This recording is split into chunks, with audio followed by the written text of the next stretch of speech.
శ్రీరామ రామ రామేతి రమే రామే మనోరమే. శ్రీరామనామం ఎక్కడ ఉంటుందో, రామకథ ఎక్కడ జపించబడుతుందో అక్కడ హనుమంతుల వారు ముందే ఉంటారని మన పురాణ గాథ. అటువంటి అయోధ్య నగర శ్రీరాముల వారి విగ్రహ ప్రాణ ప్రతిష్ఠ జనవరి 22వ తారీఖున అంగరంగ వైభవంగా జరుగుతుంది.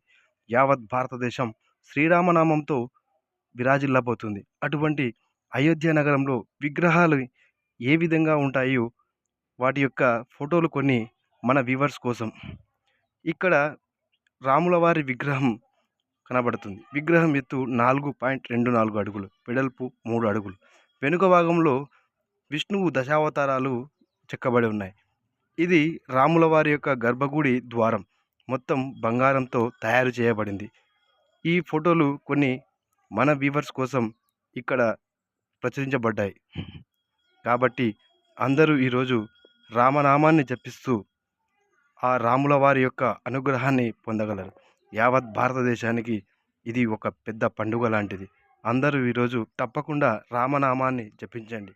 జై శ్రీరామ్.